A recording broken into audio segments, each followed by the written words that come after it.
So, Ken, in the time we have remaining here, I want to talk a couple award markets, probably one here with the time we have left. Right. Defensive Player of the Year right now at BetMGM in the NFL.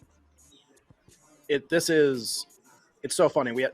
I came down from my hotel room yesterday, and the first thing I wanted to do was basically have an impromptu version of the show where I ran every awards market by you, and I was just like, there's so much interesting stuff to talk about. This is the most simplistic handicap, I think. So Defensive Player of the Year, if people remember from before the season, it's an award market we talk about a little bit. It's incredibly simple to handicap for the most part. Doesn't mean something crazy can't happen, just means it's very unlikely that something crazy will happen. The strongest predictor for winning Defensive Player of the Year is basically being at that stage of your career. So multiple Pro Bowls, multiple All-Pro teams made, obviously if you've won the award before, and the strongest predictor by far is to have been first-team All-Pro the year previously, or whatever your position was, edge rusher, linebacker. Obviously the edge rushers have a strong advantage.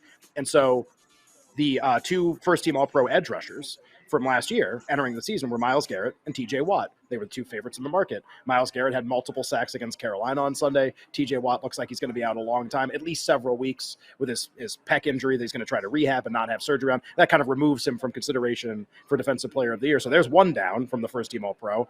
Micah Parsons made first-team All-Pro as a linebacker. Obviously, he does a lot on the field. He obviously accumulates sacks and forced fumbles at a crazy rate, too. They're the two favorites right now. I think my point here is not, Nick, that they shouldn't be the favorite or, the book's got it in the wrong order.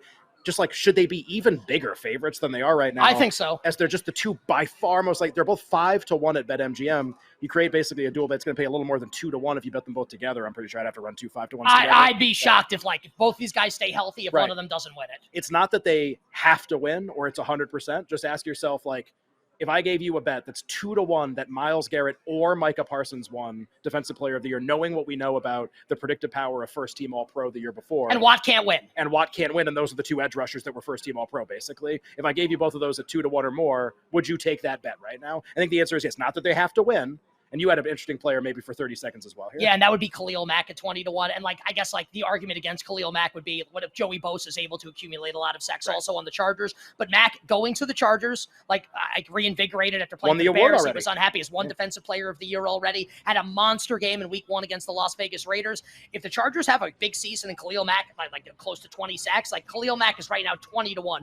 Von Miller's also interesting at 20-1 if he's just going to be this game wrecker here for the Buffalo Bills. But I agree with Garrett and Parsons being the favorites and the bets that I would make here.